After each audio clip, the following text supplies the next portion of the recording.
दुखी हो जाता है तो अपने आप कहता है बुद्धिमान व्यक्ति कि भाई मैंने पिछले जन्म में घने पाप कर रखे, मैंने पिछले जन्मों में घने दोष कर रखे, अपराध कर रखे, आज मेरे ऊपर आपत्ति पर आपत्ति आ रही है, मेरा राम रूस गया।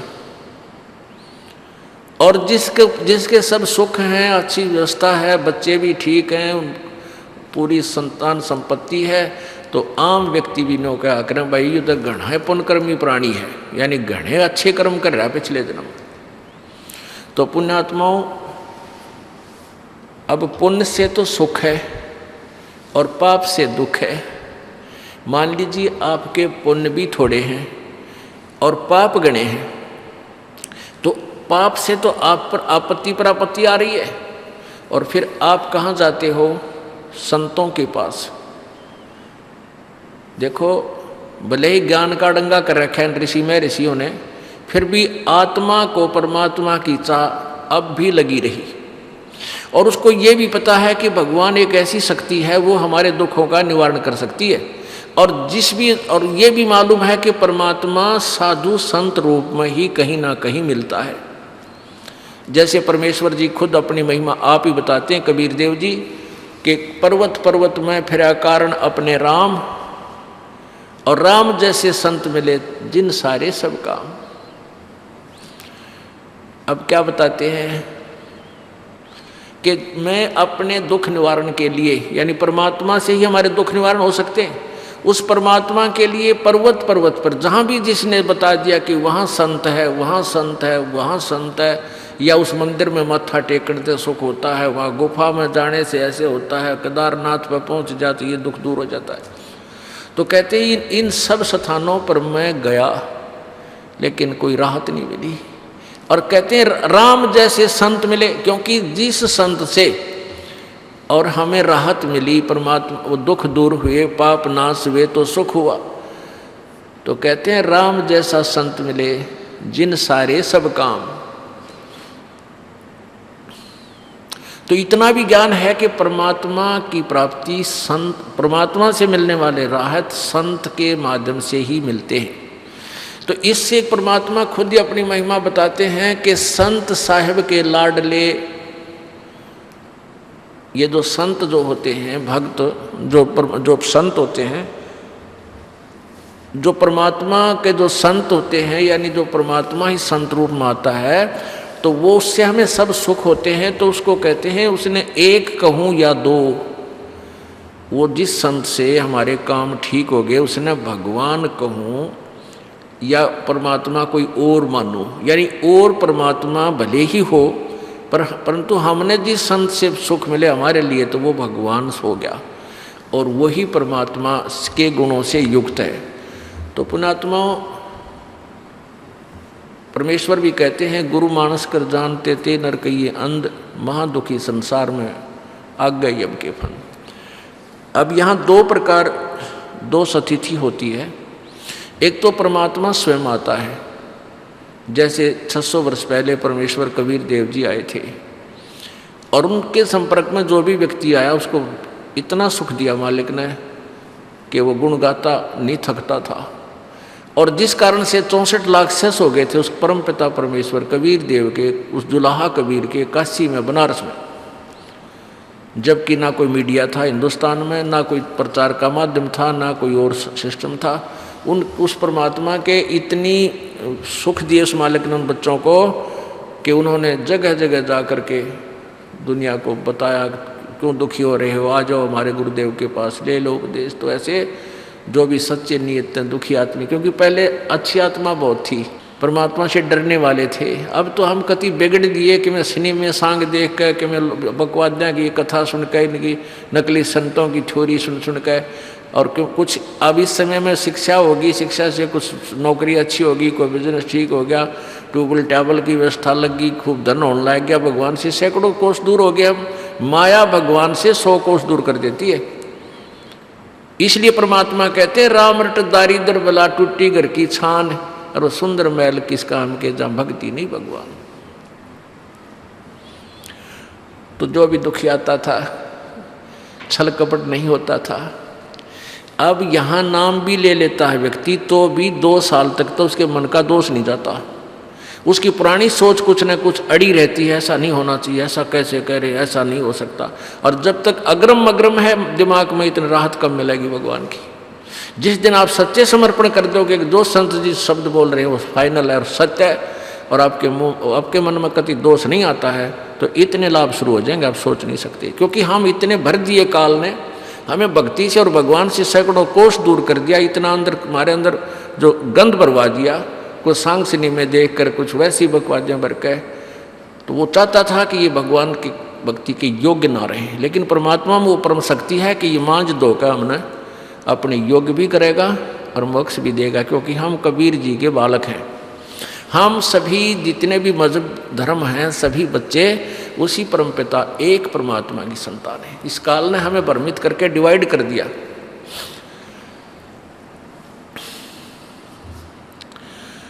तो प्रसंग चल रहा है कि परमात्मा की हम खोज में जाते भी हैं, जब दुखी हो जाते हैं भगवान की चाह होती है, और हमें यह भी मालूम है कि कोई परम शक्ति है जो हमारे दुखों को दूर करेगी। आप जिस भी संत के पास जाते हो वो पहले जाते ही अपनी क्रिया बताओगा, ऐसे करना, 5 रुपये रख दे, 11 रुपये रख दे, या चीटियाँ न आटा डाल दे, या ऊपर पक्षियों को कुछ दाने डाल दे, यानी कुछ धार्मिक कर्म बताओगे इस तरह के बता देते हैं, या फिर और क्रियाएं बता देते हैं, यो मंत्र जाप कराया कर, या यो मंत्र जाप कर ले, यूँ कर ले, ठीक हो जाएगा। जब कोई राहत नहीं मिलती तो आखिर में ये कह देते हैं भाई ये तेरे कर्म का भोग है, भोगना ही पड़ेगा, तेरे भाग्य में लिखा है और इसको परिवर्तित नहीं किया जा सकता। उदाहरण देते थे, जैसे हम भी उनके खूब ज्ञान सुना था इन नकलियों का। और क्या उदाहरण देते थे कि जैसे भगवान विष्णु जी को श्राप लगा था नारद जी का, कि जिस प्रकार आज मैं शादी ब्याह करवाना चाहूँ था और तूने मुझे बंदर का मुंह लगा दिया, मेरा विवाह नहीं हो पाया, एक जीवन में तो भी अपनी पत्नी के वियोग में सारा जीवन बितावेगा। उसी श्रापवश ये 3 ताप होते हैं, ये 3 कारण से दुख होता है। एक तो पिछले जन्म जन्मांतर के जो पाप हैं, एक किसी संत या ऋषि या देव ने आपको श्राप, किसी साधु संत ने श्राप दे दिया, या कोई वैसे को जंतर मंत्र कर देता है कोई व्यक्ति किसी के ऊपर, तो ये 3 ताप में आते हैं। तो ये 3 ताप का रोग भी कबीर परमात्मा के बिना आपका नहीं कट सकता। जैसे श्री विष्णु जी को फिर साप लगा नारद जी का, श्री रामचंद्र रूप में राजा दशरथ के घर उनका जन्म हुआ, ब्याह हुआ, विवाह होते वनवास हुआ, वनवास में फिर सीता जी का अपहरण हुआ, फिर रावण के साथ युद्ध हुआ, फिर सीता जी को वापस घर ले आए। कुछ ही दिनों में फिर एक धोबी के टोंट का संत है व्यंग से श्री रामचंद्र जी ने अपनी पत्नी सीता को घर से निकाल दिया, जबकि वो गर्भवती थी, बच्चा पेट में था उसके, लव, और वो घर त्याग गई। अंतिम श्वास तक वो अपनी पत्नी से नहीं मिल सका। उसके बाद जब रावण से युद्ध करने के समय श्री रामचंद्र जी ने सुग्रीव के भाई बाली का वध किया था, एक वृक्ष की ओट लेकर, धोखा देकर। उसके किए हुए पाप का प्रतिफल भी उसने द्वापर युग में श्री कृष्ण रूप में श्री विष्णु जी आए, और जो बाली था उसकी आत्मा एक शिकारी बना और श्री कृष्ण जी के तलवे में तीर मारा। विषाक्त तीर मारने से श्री कृष्ण जी का वध हुआ, मृत्यु हुई।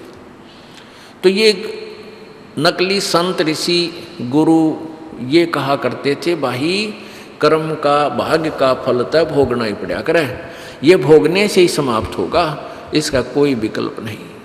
तो परमात्मा स्वयं बताया करते थे कि तुम कौन राम का जपते जापम, अर्थात कटे ना तुम्हारे 3 तापम। तुम किन भगवानों की भक्ति करते हो जिससे तुम्हारे 3 ताप भी ना नष्ट हो रहे, तो तुम उस परमात्मा की भक्ति कर ही नहीं रहे जो पाप नाश करता है। यजुर्वेद अध्याय नंबर 5 के मंत्र नंबर 32 में लिखा है, उसी कसी कबीर अंगारी असी अयुर असी दूरवसवान अविरसी और बम्भारी असी। बम्भारी माने बंधनों का शत्रु, बंधन नाश करने वाला। अंगारी माने पाप नाशक, पापों का शत्रु, पाप विनाश करने वाला। ये देखिएगा यजुर्वेद अध्याय नंबर 5 का श्लोक नंबर 32, मंत्र नंबर 32। क्योंकि हम उसी से में विश्वास कर पाएंगे जब आख्या देख लेंगे, क्योंकि हम गलत ज्ञान को घना सुन चुके हैं और हम उसको फाइनल मान चुके हैं, उस लोक वेद को, उस दंत कथाओं को जो नकली ऋषि महर्षि और गुरुओं के द्वारा हमें बताएगी और फिर अपने अनुभव की पुस्तकें उपनिषद बनाकर छोड़ गई। ये उपनिषद क्या हैं? ये ऋषि विशेष की अपनी सोच, अपना अनुभव, सारे जीवन में उसने कैसा भगवान को जाना, कैसा समझा, उसमें लिपिबद्ध करके चला गया। अब हमने ये सोचा कि ये हम वेदों को नहीं पढ़ सकते, हमारे समझ में नहीं आ सकती, और इन ऋषियों ने वेदों को पढ़ा, इन्होंने वेदों को समझा है और उसका सरलार्थ करके, सिंपल बना के उनके द्वारा अपने अनुभव की पुस्तकों में लिख दिया गया है। तो हमें वही सफिशिएंट है, उन वेदों को पढ़ने की हमें ज़रूरत नहीं। हम यहाँ सेट हो चुके थे कि इन उपनिषदों को हम वेदों अनुसार ज्ञान युक्त मानते थे, जबकि अब पता चला कि ये कैसे इनकी अधूरी सोच थी, वेद विरुद्ध ज्ञान था इन ऋषि महर्षियों का, नकलियों का। अब हम शिक्षित, इसलिए परमात्मा ने शिक्षा दी है मानव को कि ये वेदों को समझ कर और मुझे पहचान ले, बस इतनी सी बात है। ये देखो, ये यजुर्वेद, ये महर्षि दयानंद सरस्वती जी द्वारा अनुवादित है।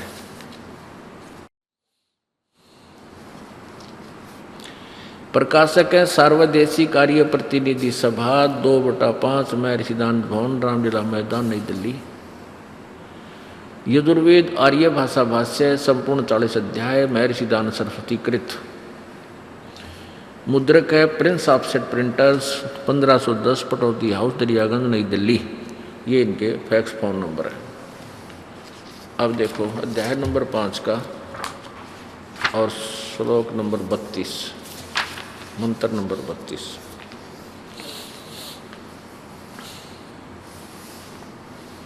पंचमा अध्याय और यहाँ देख 32वां मंत्र है। ये इसमें लिखा उसी गसी, ये संस्कृत है, मूल संस्कृत। कबीर अंगारी असी, कबीर, हम इसको कबीर बोलते हैं अपनी भाषा में, कबीर, हम कबीर कहने लगे, ये कबीर है। कबीर अंगारी असी बम्भारी अवेसुरसी, ये बम्भारी, बम्बारी। और यहाँ देखो हवे सूदनम रत धामा असी सवर ज्योति। अब इन 2-3 शब्दों को हम इन्हीं के अनुवाद में देखेंगे कितने यथार्थ है। अनुवाद है महर्षि दयानंद जी द्वारा किया हुआ। हे जगदीश्वर, जिस कारण आप उसी के माने कांतिमान, असी माने हैं। चलो यहाँ देखो, ये लिखा कबीर अंगारी असी, इन्होंने इसका अर्थ लिख दिया, अंगारी तो यहाँ ले लिया और कवि के 2 अपसर्ग लगा दी, तो यहाँ कांत प्रजय बना दिया, कवि माने कांत प्रजय है। अब पुण्यात्माओं देखो, अब ये यजुर्वेद है। इस यजुर्वेद के बारे में यदि कहीं पर भी कोई जिक्र चल रहा है, ये देखिएगा, ये है 36वां अध्याय है यजुर्वेद का। इसमें यहाँ लिखा है रचम वाचम परपधे मनो यजु परपधे। अब ये यजु लिखा, यजुहु। अब इसको हम यजुर्वेद बोलते हैं तो कोई दिक्कत नहीं, यजुर्वेद, जैसे इन्हीं के शब्दों में स्वामी जी ने यहाँ इसका अनुवाद किया है। ये देखो, रचम ऋग्वेद रूप, वाचम वाणी को परपधे प्राप्त हूँ मन मनन करने वाले अंतःकरण के तुल यजुहु, यजु को इन्होंने यजुर्वेद लिख दिया। बिल्कुल सही, ये अनुवाद सही है। यजु, यहाँ यजुर्वेद लिखना जरूरी था। यजु का क्या मतलब, यजु से हमें पता लगेगा ये यजुर्वेद के विषय में जानकारी दी जा रही है। यजु पर पधे, तो यजुर्वेद को प्राप्त हो, यजु, यजु लिखा है ना, इसका हम अर्थ करते हैं यजु माने यज्ञ सतुतियाँ। यजु का अर्थ होता है यज्ञ सतुतियाँ। तो यहाँ यज्ञ सतुतियाँ लिख देते तो कैसे पता लगता है कि यजुर्वेद के बारे में है। तो ये हम इसी प्रकार इसको यजु को यजुर्वेद लिख दिया। और हम इस कबीर को इन्होंने यहाँ कवि संधि छेद करके इस 32 में 5वें अध्याय, वो 36 का प्रथम मंत्र था यजुर्वेद के अध्याय का, ये 5वें का 32वां है। इसमें इन्होंने इस कबीर को इसको कवि अपसर्ग लगा दिए, रे हटा दिया। तो यहाँ हमने लिखना चाहिए था अंगारी माने खोटे चलन वाले जीवों के शत्रु। अंग, अग माने पाप होता है, अंग माने भी पाप ही होता है, अपराध। अंगहरी, अंगारी, अंग अरी, अग माने पाप के, अरी माने शत्रु। ये लिखना था पाप के शत्रु। और कबीर यहाँ लिखना था कबीर देव हैं, वो कबीर परमेश्वर हैं, पाप नाशक कबीर परमात्मा है। यहाँ कबीर देव लिखना था। कबीर, हम कबीर साहब कहें, कबीर, हम वै को वै बोलते हैं, वेदों को वेद बोलते हैं हम, तो अपनी भाषा में इस कबीर देव को हम कबीर साहब कहने लगे। आगे देखो, और बम भारी, ये देखो ना, कबीर, कबीर अंगारी असी, बम भारी असी, बम भारी आवेशुर असी। इन्होंने बम भारी का अर्थ बंधन के शत्रु। अरि माने शत्रु, बम माने बंधन, तो अंग माने पाप, अरि माने शत्रु, पाप के शत्रु, पाप नाशक, पाप विनाश करने वाले, बंधन के शत्रु, बंधन काटने वाले, बंधन का नाश करने वाले। हम उनको बंदी छोड़ के हैं, जो बंद से छुड़ाने वाले। केवल भाषा का, शब्दों का अर्थ है, बाकी महिमा वही है प्रभु की। यहाँ देखो, इन्होंने रितधामा, ये लिखा है रितधामा असी सवर ज्योति। तो यहाँ लिखा है, इसने अनुवाद किया स्वामी दयानंद ने, रितधामा सतधाम। अब धाम कहो चाहे लोक कहो चाहे स्थान कहो, सत्य कहो, अविनाशी कहो, शाश्वत कहो। तो सतधाम कहो चाहे सतलोक कहो, वो परमात्मा सतधामा, सतधाम वाला है, सतलोक वाला है, सतलोक युक्त है, असी माने है। और सवर ज्योति का अर्थ होता है स्वयं प्रकाशित। ये अनुवाद ठीक नहीं है। सवर ज्योति, स्वयं ज्योति, सवर ज्योति, स्वयं प्रकाशित। यहाँ देखो, रितधामा असी सवर ज्योति, वो स्वयं प्रकाशित है, यानी तेजो में शरीर युक्त है, साकार है, और वो सतलोक में रहता है। रितधामा, रितधाम माने सतधाम, सतधाम कहो, सतलोक कहो, शाश्वत स्थान कहो, अविनाशी लोक कहो, वो वहाँ रहता है। अपनात्मा परमात्मा पाप नाश करता है। और वो है कौन, ये भी नाम बता दिया, कबीर असी, वो कबीर देव है। अब ये उसको कवि बोलते हैं, कहते हैं ये कवि को तुम कबीर कैसे बना रहे हो। हम नहीं बना रहे, हम तो अपना भाव व्यक्त कर रहे हैं कि जिसको तुम कबीर देव कहते हो, हम कबीर देव बोलने लगे, कबीर देव। और देव माने परमेश्वर, और कबीर हम कहते, कबीर, कवि को हम कवि कहने लगे, कबीर देव। तो वो अपभ्रंश होते होते हम लिखने लगे, पहले अशिक्षित थे, क ब बी, ब का बड्डी की मात्रा बड्डा रे, समझाने के लिए कबीर साहब, कबीर साहब, उस कवि को हम कबीर कहने लगे। तो ये वही कबीर अपभ्रंश उसी नाम से प्रगट प्रभु, वो 600 वर्ष पहले बनारस में आए, वो कबीर देव, कबीर साहब, हम कबीर कहने लगे। और कुरान शरीफ में अरबी भाषा में कबीर शब्द परमात्मा के लिए लिखा है अल्लाह कबीर। तो वो अल्लाह कबीर को उन्होंने बड़ा अर्थ कर दिया, कबीर माने बड़ा, और अल्लाह भगवान, बड़ा भगवान। तो परमात्मा कहते हैं वो अल्लाह कबीर मैं ही हूँ। कबीर जी आए, कहते तुम उसने बड़ा भगवान कहते हो, वो वही वास्तविक नाम है मेरा, कबीर कहो, कबीर कबीर देव को जो वेदों में लिखा है, कबीर शब्द है वेदों में, वो उसी परमात्मा का बोधक है जिसको हम अब वंश करके कबीर कहने लगे। जो बनारस में आया वो पूर्ण परमात्मा है। इतनी सी बात है। अब पुण्यात्मा, हम परमात्मा से दूर इसलिए होने लगे कि जिन संतों के पास हम गए, जिन ऋषि मंडलेश्वरों के हमने विचार सुने, पहले तो उन्होंने ठेका ले लिया कि तुम ऐसे जंत्र कर ले, ऐसे मंत्र कर ले, तुम चिंता ना करो, ठीक हो जाओगे, सब स्वस्थ हो जाओगे। जो नहीं हुए, जब ठीक उनको कोई लाभ नहीं मिला तो बता दिया कि तुम्हारे प्रारब्ध का भोग है, ये तुमने भोगना ही पड़ेगा।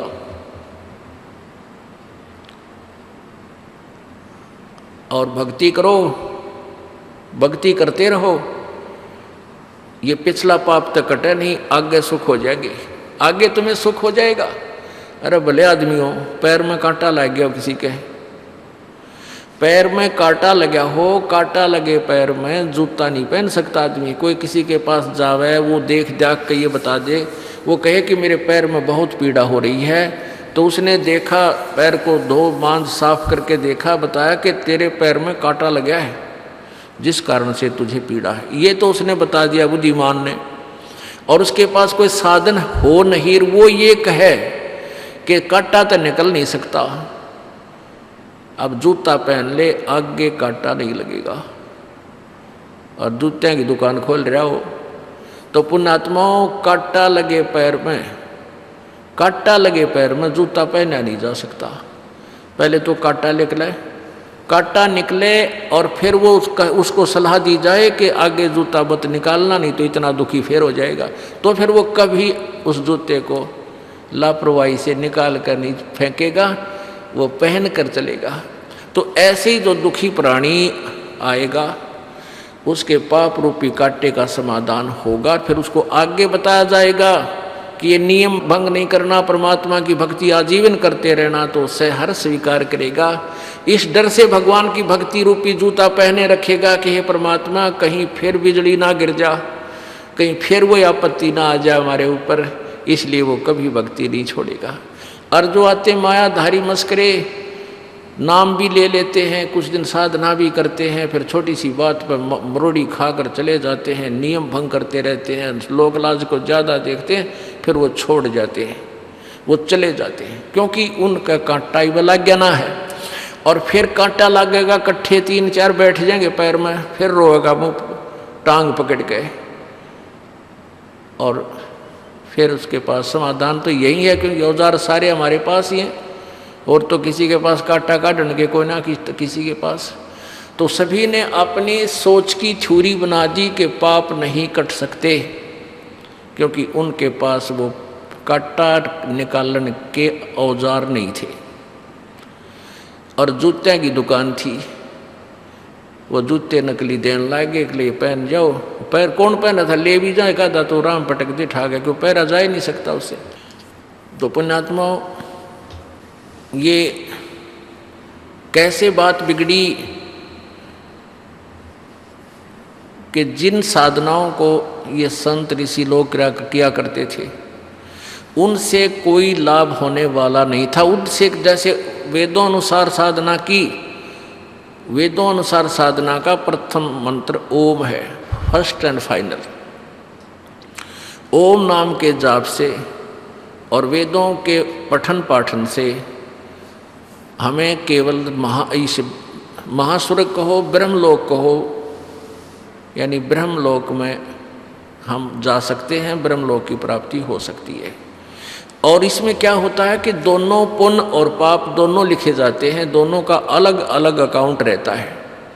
पुण्यों का अलग डिपॉजिट है और पाप का न्यारा, तो दोनों ही भोगने पड़ते हैं, भोगने से ही समाप्त होते हैं। यहाँ का ऐसा विधान है, इस जब तक हम ब्रह्म तक की साधना करते हैं तो इसका विधान ऐसा ही है कि पुण्य भी भोगने पड़ते हैं और पाप भी भोग कर ही नष्ट होंगे।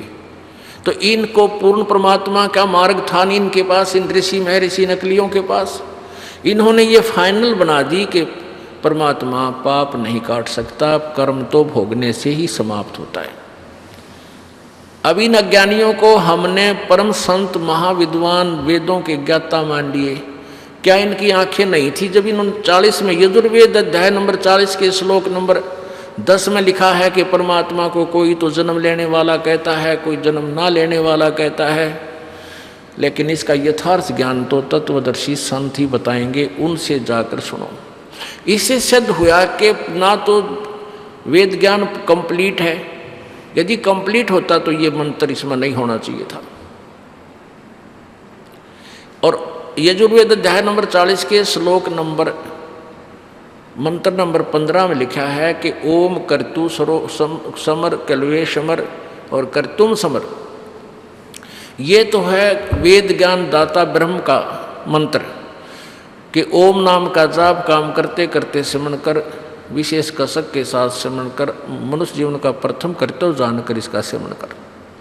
फिर यजुर्वेद अध्याय के मंत्र नंबर 40 के मंत्र नंबर 17 में लिखा है कि वो परमात्मा जो पूर्ण ब्रह्म है वो तो परोक्ष है, और मैं ब्रह्म हूँ, मेरा ओम नाम है। तो उस परमात्मा की भक्ति से पूर्ण मोक्ष होगा, और उसके बारे में जानकारी कोई तत्वदर्शी संत देगा। तो इससे सिद्ध हुआ कि ओम नाम का जो जाप मंत्र बताया गया है यजुर्वेद में, वो फाइनल नहीं है, वो कंप्लीट साधना का नहीं है, वो कंप्लीट मंत्र नहीं है। गीता जी अध्याय नंबर 4 के श्लोक नंबर 32 में कहा है कि जो अभी पहले मैंने 25 से लेकर 30 तक जो साधना का वर्णन किया है, श्लोक 25 से 30 श्लोक में, ये साधनाएं सभी व्यक्ति अब अपनी साधना को पापनाशक जानते हैं, पापनाशक जानकर करते हैं। लेकिन वो विस्तार से साधनाएं के बीच जानकारी यजुर्वेद अध्याय नंबर 4 के गीता जी अध्याय नंबर 4 के श्लोक नंबर 32 में कहा कि उस सच्चिदानंद घन की वाणी में, यहाँ अनुवादकर्ताओं ने अनुवाद गलत किया है, पुण्यात्माओं ध्यान से देखना। ब्रह्मणे का अर्थ इन्होंने वेद लिख दिया, मुखे का अर्थ वाणी, ब्रह्मणे का अर्थ इसी गीता जी अध्याय नंबर 17 के श्लोक नंबर 23 में ये स्वयं अनुवाद कर रहे हैं, ब्रह्मणे माने सच्चिदानंद घन ब्रह्म। तो हम इस चौथे अध्याय के 32वें श्लोक में यहाँ ब्रह्मणे के स्थान जो इन्होंने वेद लिखा है, वेद के स्थान पर हम यहाँ पर सच्चिदानंद घन लिख दें और वाणी अर्थ ठीक है। तो सच्चिदानंद घन ब्रह्म की वाणी में विस्तार से कहे गए हैं। तो चौथे अध्याय के 34वें श्लोक में कहा कि उस ज्ञान को जो सच्चिदानंद घन की वाणी में जो सूक्ष्म वेद में उस ज्ञान में कहा है, उस तत्व ज्ञान को तू तत्वदर्शी संतों के पास जाकर समझ, उनको प्रणाम कर, विनम्र भाव से कपट छोड़ कर प्रसन्न कर। वो तत्वदर्शी संत तुझे उस परम पिता परमेश्वर के परमात्म तत्व को बताएंगे। अपुण्यात्माओं, गीता ज्ञान दाता ब्रह्म है जो श्री कृष्ण जी में प्रवेश करके गीता जी का ज्ञान बोला, जिसने ये ज्ञान बोला। तो वो कहता 8वें अध्याय के 13वें श्लोक में कि मेरा तो एक ओम अक्षर है, और इस मुझ ब्रह्म का केवल एक ओम अक्षर है। इसका अंतिम श्वास तक जो स्मरण करता हुआ शरीर छोड़कर जाता है, वो मेरे वाली परम गति को प्राप्त होता है। अपनी परम गति को 7वें अध्याय के 18वें श्लोक में कहता है, मेरे ये ज्ञानी आत्मा है तो उद्धार ये मेरे तक ही ओम नाम के जाप से और मेरी साधना में लगे हुए हैं। ये अनुत्तम घटिया साधना में लगे हुए हैं, ये अनुत्तम साधना है इनकी, घटिया साधना है। क्योंकि 18वें अध्याय के 62वें श्लोक में अर्जुन को कह रहा है ये गीता ज्ञान दाता कि तू सर्वभाव से उस परमेश्वर की शरण में जा जिसकी कृपा से तू परम शांति और शाश्वतम स्थानम, यानी रत धाम, शाश्वत स्थान कहो, रत धाम कहो, सतलोक कहो, अविनाशी स्थान कहो, उस अमर लोक कहो, उसको प्राप्त हो जाएगा। वहाँ जाने के बाद फिर कभी तेरी जन्म मृत्यु नहीं होगी। अपने बारे में गीता ज्ञानदाता कहता है 4थे अध्याय के 5वें और 9वें श्लोक में कि अर्जुन तेरे और मेरे बहुत जन्म हो चुके हैं, ना तू अविनाशी ना मैं अविनाशी, तू नहीं जानता मैं जानता हूँ। अब अर्जुन ने गीता जी अध्याय नंबर 8 के श्लोक नंबर 1 में पूछा कि प्रभु आपने 7वें अध्याय के 29वें श्लोक में जिस तत्ब्रह्म के बारे में, उस ब्रह्म के बारे में बताया है, कहा है कि उसको जानने के बाद फिर प्राणी जन्म और मृत्यु से ही छूटने, जरा और मरण से, बुढ़ापे के दुख से और मृत्यु के दुख से छूटने का ही प्रयत्न करता है। तो वो किम तत्ब्रह्म, वो तत्व ब्रह्म कौन है, वो कौन है, वो परमात्मा। गीता जी अध्याय नंबर 8 के श्लोक नंबर 3 में उत्तर दिया है गीता ज्ञानदाता ने कि वो परम अक्षर ब्रह्म है। ये गीता ज्ञानदाता सर्वब्रह्म है, सर्वब्रह्म क्षर क्षर, जैसे हम क्षर बोलते हैं इसको, क्षर ब्रह्म, क्षर माने नासवान। और एक अक्षर ब्रह्म ये परब्रह्म है जो 7 संग ब्रह्मांड का स्वामी है, और ये ब्रह्म जो सर्वब्रह्म ये 21 ब्रह्मांड का, केवल 21 ब्रह्मांड का स्वामी है। और परम अक्षर ब्रह्म जो 8वें अध्याय के 3 श्लोक में उत्तर दिया है गीता ज्ञानदाता ने, वो ओवरऑल कंट्रोलर, कुल मालिक है, परम अक्षर ब्रह्म। अब गीता अध्याय नंबर 17 के श्लोक नंबर 23 में उस परम अक्षर ब्रह्म को पाने का, उसकी प्राप्ति का मंत्र बताया है कि ओम तत्सत इति निर्देश है ब्रह्मण त्रिविध समर्थ है। ओम तत्सत ये उस ब्रह्मण माने सच्चिदानंद घन यानी परम अक्षर ब्रह्म के पाने का ये 3 मंत्र का जाप है। इसी का निर्देश है, निर्देश माने नथिंग एल्स, और उसके और कोई बात खत्म हो जाती है, ये आदेश है, ये निर्देश है, नथिंग, उसके पीछे कुछ नहीं बचता। अपने आत्मा एक और ध्यान रखना, विचार करना कि जो गीता ज्ञान दिया गया है, वेदों का ज्ञान दिया है, ये ब्रह्म ने दिया है, जो ब्रह्मा विष्णु महेश का पिता है। और जो वेद पुराणों का जो ज्ञान है, पुराणों में जो साधना लिखी है, वो ब्रह्मा जी द्वारा या अन्य किसी ऋषि द्वारा उनकी अपनी सोच है। तो जो वेदों से और गीता से नहीं मिलती, पुराणों का जो ज्ञान है वो यूजलेस है, वो भक्ति में कामयाब नहीं है, भक्ति के लिए नहीं है। बाकी अलग ज्ञान है, वो उन आप अपनी जो कथाएं सुना रखी हैं वो अलग कहानियां हैं। तो गीता जी अध्याय नंबर 8 के श्लोक नंबर 5 में और 7 में गीता ज्ञानदाता ब्रह्म कह रहा है कि मेरी भक्ति करेगा तो मुझे प्राप्त होगा, और युद्ध भी कर और मेरी साधना भी कर तो अंत समय में मुझे ही प्राप्त होगा। अध्याय नंबर 8 के श्लोक नंबर 6 में कहा कि एक नियम है अर्जुन, जो अंतिम समय में तक जिस भी के भाव में भावित रहता है, यानी जिस भगवान की भक्ति करता है तो उसी के को प्राप्त होता है। तो 8वें अध्याय के 8, 9, 10 3 श्लोकों में लिखा है कि उस परमात्मा सच्चिदानंद घन परम अक्षर ब्रह्म की साधना करेगा तो तू उसको प्राप्त होगा भक्ति की शक्ति से, यानी भक्ति करके ही वहाँ जाया जाएगा। उस यानी जो परम अक्षर ब्रह्म है उसकी साधना के विषय में गीता जी अध्याय नंबर 8 के श्लोक नंबर 8, 9, 10, 3 में बताया है। अपनी साधना ब्रह्म साधना 8वें अध्याय के 5 और 7 में कहा है। तो ये गीता के पढ़ने वाले ऋषि, मैं ऋषि मंडलेश्वर कहवाने वाले, वेदों के पढ़ने वाले, ये सारे अज्ञानी थे, ये उस तत्व ज्ञान से अपरिचित थे जो वेद और गीता किसी अन्य सच्चिदानंद घन की वाणी उस परम संत के पास जाकर समझने को कह रहे हैं। इनको इतनी बुद्धि कामना करी कि वेदों और गीता से कोई और भी ज्ञान है जो पूर्ण मोक्षदायक है, और उसी की महिमा इन वेदों में है। कबीर परमात्मा अपनी महिमा आप बताते थे कि वेद मेरा ही भेद है, और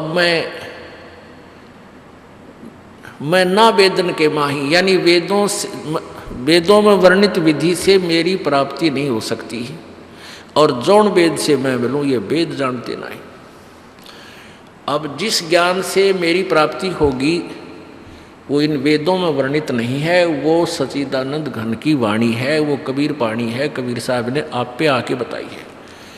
और उसको इन नकली ऋषि मैं ऋषियों ने रिजेक्ट करवा दिया कि ये तो अनपढ़ था, अशिक्षित है, अक्षर ज्ञान है नहीं, कबीर झूठ बोलता है, इसकी बातों में मत आना। और अभी तक ये धारणा बनी रही। अब परमात्मा ने दया करी, हम सभी को शिक्षित बना दिया, ऐसा चांस दिया हमारे को। और इस शिक्षा का उद्देश्य यही है कि हम परमात्मा को पहचान कर अपनी भक्ति सुचारू करके इस जन्म मृत्यु के दीर्घ रोग को समाप्त कर सके। अब देखिएगा, हम अभी तक इन ऋषि महर्षियों को बड़े विद्वान वेदों के ज्ञाता मानते थे। अब पुण्यात्माओं जैसे रह रहकर आप कथाएं सुना करते थे श्री राम और कृष्ण की, सुदामा और कृष्ण की, तो बातें वही थी और रह रह कर सुनते थे, क्योंकि पुण्यात्माओं को परमात्मा की चर्चा बार बार अच्छी लगती है। अब जैसे स्वस्थ व्यक्ति है, सुबह भी भूख लगती है, शाम को भी उतनी भूख लगती है, और अस्वस्थ हो गया तो फिर उसकी रुचि नहीं रहती। तो उस रुचि नहीं रही तो उसमें कोई गड़बड़ होगी। उसका इलाज क्या है कि ट्रीटमेंट करवा। अब रोटी अच्छी नहीं लग रही है तो कड़वी गोली खा, और कड़वी गोली खाने से ही फिर वो रुचि फिर बनेगी। तो ऐसे ही जैसे ये कथाएं, ये ज्ञान, ये रह रह कर आपको प्रमाण दिखाए जाते हैं, यदि आपकी भक्ति सुचारू चल रही है, आप में कोई दोष बड़ा नहीं है, प्रभावित नहीं है, तो जितनी बार सुनोगे उतनी बार अच्छा लगेगा। और जिसको ये लगता है कि बहुत बार सुन लिया, बहुत बार देख लिया, तो समझो आप में अरुचि होगी, आपके ऊपर कोई पाप कर्म दबाव दे रहा है। उसका ट्रीटमेंट क्या है कि इनको बार बार सुनो, ना मन माने तो भी देख कर सुना भगवान के इस प्रमाणों को, फिर 10 मिनट के बाद रुचि बन जाती है। ऐसे ही भगवान की भक्ति के में है। जैसे बीमार व्यक्ति गोली खानी ही पड़ती है, अच्छी भी नहीं लगती, रुचि भी नहीं करती, पर खाएं पार पड़ेगी, और उन्हीं से फिर स्वस्थ होगा। ऐसे ही परमात्मा की महिमा को रह रह कर सुनो, और जितनी बार सुनो उतनी बार आपको आनंदित अच्छी लगती है, मधुर लगती है, आत्मा को प्रिय लगती है, तो आपकी भक्ति स्वस्थ चल रही है। अभी कोई दोष निकट नहीं है, कोई अपराध का दंड निकट नहीं है। और उसको काटने के लिए, उसको समाप्त करने के लिए ये कड़वी दवाई खानी ही पड़ेगी, सत्संग सुनना ही पड़ेगा। मंत्र ना रुचि होती नाम जाप करने में, जो पाप दबाव देते हैं, लेकिन मंत्र जाप करने ही पड़ेंगे। आपने जैसे दवाई खानी ही पड़ेगी, उसी से वो ठीक होगा। परमात्मा कहते सुमन से सुख होता, सुमन से दुख जा, कह कबीर सुमन करे थे साई माँ समा। तो ऐसे ये ट्रीटमेंट है, ये गोलियां हैं, ये मंत्र ना भी रुचि है तो भी खानी पड़ेंगी, करने पड़ेंगे, और फिर कुछ देर के बाद रुचि बन जाती है। तो अभी प्रसंग चल रहा था कि कबीर साहब हमारे पापों का नाश कर देते हैं। वेद बताते हैं, यजुर्वेद अध्याय नंबर 5 के मंत्र 32 में नाम लिखा स्पेशल कबीर अंगारी असी। कबीर, हम कबीर को कबीर देव बोल देते हैं। अघारी माने पाप का शत्रु, पाप नाशक। अग माने पाप, अंग कहो चाहे अग कहो, पाप का शत्रु। और बंदी छोड़, बमबारी, हम बंदी छोड़ कहते हैं वेद में, बंधनों का शत्रु कह लो, भाषा बदल गए। तो ये जो वेदों के विद्वान कहे जाते थे वो नकली, आज उनका ज्ञान स्पष्ट हो गया कि उनको कोई वेद ज्ञान नहीं था। जो ये कहते हैं कि कर्म प्रारब्ध भोगना ही पड़ेगा, तो वो वेदों के ज्ञान से अपरिचित थे कि वेद क्या बताते हैं। उन्होंने वेद पढ़े पर समझे नहीं। अब देखिएगा, श्रीमद् देवी भागवत यानी दुर्गा पुराण, शक्ति पुराण, देवी पुराण, इसमें क्या लिखा है कि सतयुग के ब्राह्मण, ऋषि, महर्षि, ये ब्राह्मण थे, ब्रह्मा से लेकर वशिष्ठ मुनि तक, भारद्वाज, विश्वामित्र, ये सारे ब्राह्मण थे। गीता प्रेस गोरखपुर से प्रकाशित है। ये संपादक हनुमान प्रसाद पोदार, चिमनलाल गोस्वामी। ये कहाँ से मुद्रित है और प्रकाशित है? प्रकाशक में मुद्रक हैं गीता प्रेस गोरखपुर, गोविंद भवन कार्यालय कोलकाता का संस्थान। ये इनके फ़ोन और फैक्स नंबर हैं।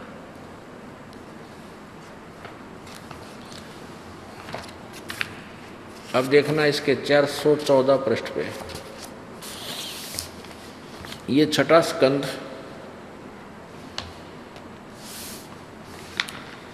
और ये देवी भागवत 414 पे। जन्मे जय ने पूछा, महाभाग किस युग में कैसा धर्म का स्वरूप है? इस संपूर्ण विषय को विशेष रूप से बताने की कृपा कीजिए। व्यास जी बोले। व्यास जी कौन है? राइटर ऑफ पुराण, इन पुराणों का लेखक है। ये क्या बता रहे हैं कि राजन, यह निश्चय है कि सतयुग में ब्राह्मण वेद के पूर्ण विद्वान थे। ये सतयुग के ब्राह्मणों का जिक्र है। उनके द्वारा निरंतर भगवती जगदम्बा की आराधना होती थी। भगवती का दर्शन करने के लिए उनका मन सदा ललायित रहता था। अब देखो, सतयुग के ब्राह्मण वेद के पूर्ण विद्वान थे और उनके द्वारा निरंतर भगवती जगदम्बा की आराधना होती थी, यानी वो दुर्गा की पूजा करते थे और वेद के विद्वान थे।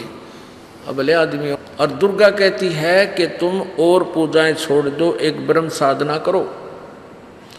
ये देखिए, ये है 562 पृष्ठ पे 7वां स्कंद पृष्ठ 562 पे। यहाँ नीचे नारद जी और व्यास जी की चर्चा है। देवी के द्वारा हिमालय को ज्ञानोपदेश, यानी दुर्गा, ये दुर्गा ही कह रही है जिसकी उपासना सतयुग के ब्राह्मण करते थे। वो देवी क्या कह रही है? हिमालय को उपदेश दे रही है और ब्रह्म के बारे में जानकारी दे रही है। ब्रह्म, पार्वती श्री देवी जी कहने लगी, पर्वतराज यहाँ देखो उस ब्रह्म का क्या स्वरूप है, यह बतलाया जाता है। ये पहले तो अपने बारे में सट्टे मार रही है, लेकिन उसके बाद कहती है, अब वास्तविकता बताती है उस ब्रह्म का क्या स्वरूप है, यह बतलाया जाता है, जो प्रकाश रूप, सबके नियन, अत्यंत समीप में स्थित, हृदय रूप गुहा में स्थित होने के कारण गुहाचर नाम से प्रसिद्ध और महान पद अर्थात परम प्राप्य है। वह समस्त प्रज्ञा के ज्ञान से परे है, प्रजा के ज्ञान से परे है, अर्थात किसी की बुद्धि मानने वाला नहीं है, यह तुम जानो। जो परम प्रकाश रूप है, जो सूक्ष्म से अत्यंत सूक्ष्म है, जिसमें संपूर्ण लोक और उन लोकों में निवास करने वाले प्राणी स्थित हैं, वही यह अक्षर ब्रह्म है। वही सबके प्राण है, वही सबकी वाणी है और वही सबके मन है। वह यह परम सत्य और अमृत यानी अविनाशी तत्व है। सौम्य उस वेदने योग्य लक्ष्य का तुम वेदन करो, मन लगाकर उसमें तन्मय हो जाओ। सौम्य उपनिषद में कथित महान अष्टरूप धनुष को लेकर उस पर उपासना द्वारा तीक्ष्ण किया हुआ बाण संधान करो और फिर भावानुगत चित्त के द्वारा उस बाण को खींचकर उस अक्षर रूप ब्रह्म को ही लक्ष्य बनाकर वेदन करो। पर्वण यानी ओम तो धनुष है, जीवात्मा बाण है और ब्रह्म उसका लक्ष्य कहा जाता है। उस एकमात्र परमात्मा ही को जाने, दूसरी सब बातें छोड़ दें। अब दुर्गा कहती है कि मेरी साधना भी छोड़ दें। जैसे यहाँ लिखा है, देवी कहने लगी, पर्वतराज इस प्रकार योग युक्त होकर, जो ऊपर बताई है, मुझ ब्रह्म स्वरूपा देवी का ध्यान करें। यह ध्यान आसन पर करें। फिर आगे कहती है उस ब्रह्म का क्या स्वरूप है। अब उसके विषय में बता रही है कि उसकी भक्ति करने से ही लाभ होगा। उस एकमात्र परमात्मा को ही जाने, दूसरी सब बातें छोड़ दे। अपनी पूजा को भी कहती मेरी पूजा भी छोड़ दे। यही अमृत रूप परमात्मा के पास पहुंचने का पुल है। संसार समुद्र से पार होकर अमृत रूप परमात्मा को प्राप्त होने का यही सुलभ साधन है। इस आत्मा का ओम के जप के साथ ध्यान करो। ओ ब्रह्म का कहते ओम नाम से ध्यान करो, ओम नाम के जप से साथ ध्यान करो। इस अज्ञान में अंधकार से सर्वथा परे और संसार समुद्र से उस पार जो ब्रह्म है उसको पा जाओगे, तुम्हारा कल्याण हो। और वो कहाँ रहता है? ये 563 पे पढ़ रहे हैं हम। वह यह सब का आत्मा ब्रह्म, ब्रह्मलोक रूप दिव्य आकाश में स्थित है, वहाँ रहता है। अब देखो पुण्यात्माओं, सतयुग के ब्राह्मण अर्यों के वेद के पूर्ण ज्ञाता थे और दुर्गा की पूजा करते थे। और दुर्गा कह रही है कि उसकी पूजा करो जब तुमने मोक्ष चाहिए था। ब्रह्म की, ये ब्रह्म की साधना के लिए संकेत और फाइनल आदेश दे रही है। और ब्रह्म कहता है कि उस पूर्ण परमात्मा परम अक्षर ब्रह्म की पूजा करने से पूर्ण मोक्ष होगा। गीता जी अध्याय नंबर 18 के श्लोक नंबर 62 में कहा कि अर्जुन तू सर्वभाव से उस परमेश्वर की शरण में जा, जिसकी कृपा से तू परम शांति और शाश्वत यानी सनातन परम धाम अर्थात सतलोक को प्राप्त होगा। गीता जी अध्याय नंबर 15 के श्लोक नंबर 1 से लेकर 4 तक का भावार्थ है कि जो उल्टे लटके संसार रूपी वृक्ष है, जिसकी जड़ तो पूर्ण परमात्मा समझो, तीनों गुण रूपी शाखा है, रजगुण ब्रह्मा, सतगुण विष्णु, तम गुण शिव जी। और जो संत इस सारे उल्टे लटके संसार रूपी वृक्ष के विषय में जानकारी आपको अलग अलग बताएगा, तना कौन भगवान है, शाखा कौन है, डार कौन है और पत्ते क्या हैं, तो वो तत्वदर्शी संत है, वो पूर्ण परमात्मा को जानने वाला है, वो वेद का ज्ञाता है, वेदवित है। तत्वदर्शी संत की पहचान भी बताई है। फिर बताया कि उसके पश्चात जब तत्वदर्शी संत मिल जाए तो तत्व ज्ञान रूपी शस्त्र के द्वारा इस उलझे हुए अज्ञान को काट के उसके पश्चात 15वें अध्याय के 4थे श्लोक में लिखा है, उसके पश्चात उस परमेश्वर के उस परम पद की खोज करनी चाहिए जहाँ जाने के बाद साधक फिर कभी जन्म मृत्यु में नहीं आता, और जिस परमेश्वर ने संसार रूपी वृक्ष की रचना की है। और गीता ज्ञानदाता कहता है मैं भी उसी की शरण में हूँ। गीता ज्ञानदाता 4थे अध्याय के 5वें श्लोक में कहता है, अर्जुन तेरे और मेरे बहुत जन्म हो चुके हैं, तू भी मृत्यु जन्म में, मैं भी मृत्यु जन्म में, मैं भी अविनाशी नहीं, तू भी अविनाशी नहीं। और इसमें कहा कि वहाँ जाने के बाद फिर कभी लौट कर नहीं आते, वो परम अक्षर ब्रह्म है। अब ये तो सतयुग के ब्राह्मणों के विचार हैं, और आज कलयुग के ब्राह्मण ऋषि महर्षि ये जो वक्ता होता है ना, वही ब्राह्मण कहलाता है। जैसे अब वर्तमान में जो मार्गदर्शन करते हैं उनको ब्राह्मण कहते हैं। ब्राह्मण सोए जो ब्रह्म पहचाने, वास्तव तो ये है, लेकिन ये सभी गुरु पद पर बैठे हैं, ये अपने आप को ब्राह्मण यानी गुरु, ब्राह्मण का अर्थ दूसरा गुरु भी होता है। ये सभी ने अपने आप को गुरु मान लिया, इनको ज्ञान कह का भी को नहीं। ये तो सतयुग के ब्राह्मणों की स्थिति है कि वो दुर्गा की पूजा करते थे और वेदों के ज्ञाता कहलाते। वेदों के विषय में जानकारी नहीं थी, केवल वो दंत कथा से ही अपने आप सेट थे। अब जब सतयुग के ऋषि महर्षि ब्राह्मण ब्रह्मा से लेकर ये सब ब्राह्मण कहलाते हैं, और उन ब्राह्मणों को ये ज्ञान था। आगे देखो कि 6ठे स्कंद में, ये वही देवी भागवत है, ये 6ठा स्कंद देवी भागवत जो 414 पृष्ठ पे आपने पढ़ा कि जन्मेजय ने पूछा था कि किस युग में कैसा धर्म का स्वरूप है, इस संपूर्ण विषय को विशेष रूप से बताने की कृपा कीजिए। व्यास जी बोले, राजन ये निश्चय है कि सतयुग के ब्राह्मण, सतयुग में ब्राह्मण वेद के पूर्ण विद्वान थे, और उनके द्वारा निरंतर भगवती जगदम्बा की आराधना होती थी, देवी की पूजा करते थे। और यहाँ देखो इसी पृष्ठ पे धर्म की यही स्थिति त्रेता में भी रही। मतलब पहले क्या बताया है कि यहाँ से शुरू किया इन्होंने कि सतयुग में ऐसे थे, फिर ऐसे, उस पुण्य में सतयुग के शूद्रों के मन में सदा ही भावना रहती थी कि हम दूसरों की सेवा करें। उस श्रेष्ठ युग में प्राय सभी वर्ण भक्ति शक्ति जगदम्बा की पूजा करते थे। अच्छा, धर्म की यह स्थिति त्रेता में भी रही, परंतु कुछ ह्रास हो गया। सतयुग की जो स्थिति थी वह द्वापर में विशेष रूप से कम होगी। राजन उन प्राचीन युगों में, यानी ऊपर द्वापर त्रेता सतयुग में जो राक्षस समझे जाते थे, वे कली में यानी अब कलयुग में ब्राह्मण माने जाते हैं। यानी सतयुग त्रेता द्वापर में जो राक्षस जैसे कर्म लोग होते थे, मानते थे, उसे तो आज के ब्राह्मण हो गए, क्योंकि अब के ब्राह्मण प्राय पाखंड करने में तत्पर रहते हैं, दूसरों को ठगना, झूठ बोलना और वैदिक धर्म कर्म से अलग रहना कलियुगी ब्राह्मणों का स्वाभाविक गुण बन गया। अब जो प्रसंग चल रहा है कि ये वेदों को समझ नहीं सके, इसी के संदर्भ में ब्रह्मा विष्णु महेश भी वेदों से अपरिचित थे। पुण्यात्माओं, अभी तक हम अपने इन पुराणों को एक बहुत ही यथार्थ शास्त्र मानते थे, और इन्हीं के आधार से ये संत ऋषि महर्षि हमें ज्ञान दिया करते थे कि उस पुराण में ऐसा लिखा है, उस पुराण में ऐसा लिखा है। लेकिन वो ये नहीं समझ सके इस पुराण में क्या लिखा है। पुराण का नाम लेकर हमें दंत कथा सुना दिया करते। हम ये मान लेते थे कि ये ऋषि महर्षि या गुरुजी वक्ता संस्कृत जानता है, इसने सही पढ़ा होगा इन शास्त्रों को, ये ठीक बता रहा है हिंदी अनुवाद करके। लेकिन उन्होंने इस उल्ट ज्ञान हमें दिया, यथार्थ ज्ञान पुराणों का भी नहीं दिया। अब देखिए वही देवी पुराण पहला स्कंद, देवी पुराण गीता प्रेस ग्रुप से प्रकाशित वही पुराण है। ये 28 पृष्ठ पे है। इनकी वार्ता देखिए। नारद जी ने कहा, महाभाग व्यास जी, नारद जी ने कहा, महाभाग व्यास जी, तुम इस विषय में जो पूछ रहे हो ठीक यही प्रश्न मेरे पिताजी ने भगवान श्री हरि से किया था।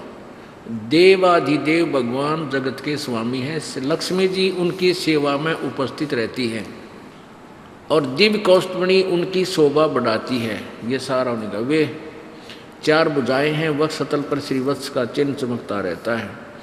ऐसे जगत प्रभु, जगत गुरु एवं वे चराचर जगत के आश्रय दाता हैं, जगत गुरु एवं देवताओं के भी देवता हैं। ऐसे जगत प्रभु भगवान श्री हरि महान तप कर रहे थे, उनकी समाधि लगी थी। यह देखकर मेरे पिता ब्रह्मा जी को बड़ा आश्चर्य हुआ। अतः उन्होंने यानी ब्रह्मा जी ने उनसे श्री विष्णु जी से जानने की इच्छा प्रकट की। ब्रह्मा जी ने पूछा, प्रभु आप देवताओं के अध्यक्ष, जगत के स्वामी, भूत भविष्य एवं वर्तमान सभी जीवों के एकमात्र शासक हैं।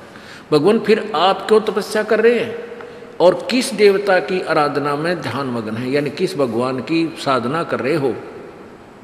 मुझे असीम आश्चर्य तो ये हो रहा है कि आप देवेश्वर यानी भगवानों के भगवान एवं सारे संसार के शासक होते हुए भी समाधि लगाए बैठे हैं। ब्रह्मा जी के विनीत वचन सुनकर भगवान श्री हरि उनसे कहने लगे, ब्रह्मन सावधान होकर सुनो, मैं अपने मन का विचार व्यक्त करता हूँ। देवता, दानव, मानव यह सब यही जानते हैं कि तुम सृष्टि करते हो, मैं पालन करता हूँ और संकर संहार किया करते हैं, किंतु फिर भी वेद के पारगामी पुरुष अपनी युक्ति से यह सिद्ध करते हैं कि रचने, पालने और संहार करने की योग्यता जो हमें मिली है, इसकी अधिष्ठात्री शक्ति देवी है। आगे देखो, सुअर्थ प्रत्यक्ष और परोक्ष दोनों उदाहरण मैं तुम्हारे सामने रखता हूँ, सुनो। यह निश्चित है कि उस शक्ति के अधीन होकर ही मैं प्रलय काल में इस शेष नाग की सैया पर सोता और सृष्टि करने के अवसर आते ही जाग जाता हूँ। मैं सदा तप करने में लगा रहता हूँ, उस शक्ति के शासन से कभी मुक्त नहीं रह सकता। कभी अवसर मिला तो लक्ष्मी के साथ सुखपूर्वक समय बिताने का सौभाग्य प्राप्त होता है। मैं कभी तो दानों के साथ युद्ध करता रहता हूँ। अखिल जगत को भय पहुँचाने वाले दैत्यों के विकराल शरीरों को शांत करना मेरा परम कर्तव्य हो जाता है। आगे देखो, और फिर क्या बताते हैं, मुझे सब प्रकार से शक्ति यानी दुर्गा के अधीन होकर रहना पड़ता है। उन्हीं भगवती शक्ति का मैं निरंतर ध्यान किया करता हूँ, यानी दुर्गा की पूजा करता रहता हूँ। उन्हीं भगवती शक्ति का मैं निरंतर ध्यान किया करता हूँ। ब्रह्मा जी मेरी जानकारी में इस दुर्गा यानी भगवती शक्ति यानी दुर्गा से बढ़कर दूसरे कोई देवता नहीं। अब विष्णु जी क्या कह रहा है कि मेरे विचार में जितनी मन जानकारी है, जो मेरा ज्ञान है, मैं तो दुर्गा के ऊपर किसी को भगवान नहीं मानता, इससे ऊपर कोई परमात्मा नहीं है। अब पुण्य आत्माओं, आप देखिए, परमात्मा यही कहा करते थे कि मेरे साथ दो भाई मैंने सब जग भूला पाया, मेरे साथ दो भाई मुझे सब जग भूला पाया। इसी भूल में ब्रह्मा भूला, इसी भूल में ब्रह्मा भूला जिसने वेद सरसाया, इन वेदों की आड़ में दुनिया को ज्ञान सुनाना चाहा, और वेद पढ़ के ये पंडित भूल गया, ये मर्म भेद नहीं पाया। इसी भूल में विष्णु भूला जिन वैष्णव धर्म चलाया और तीर्थ व्रत का बना महात्म बहुविध जीव फंसाया। इसी भूल में शंकर भूला जिन भिक्षुक पंथ चलाया, सिर पर जटा हाथ में खप्पर घर घर अलख जगाया। और परमात्मा कहते हैं जिसने इस भूल का भेद पा गया वो फिर और जन्म नहीं, गर्भवास नहीं आया, उसका जन्म फिर नहीं होता। अब आपके समक्ष सतयुग के ब्राह्मणों का, सतयुग के ब्राह्मण कितने विद्वान थे जो दुर्गा की पूजा करते। दुर्गा के उस ब्रह्म की पूजा करो, सब बातें छोड़ दो। अभी आपने देवी भागवत में पढ़ा। और अब भगवान विष्णु जी कह रहे हैं कि मैं दुर्गा तो ऊपर कोई भगवान है ना मानता, और दुर्गा का विचार आपने पढ़ ही लिए इस देवी भागवत महापुराण के प्रश्न नंबर 562-63 पे, कि वो कहती है कि एक ब्रह्म की जाप करो, उसका ओम मंत्र है, वो ब्रह्मलोक में रहता है।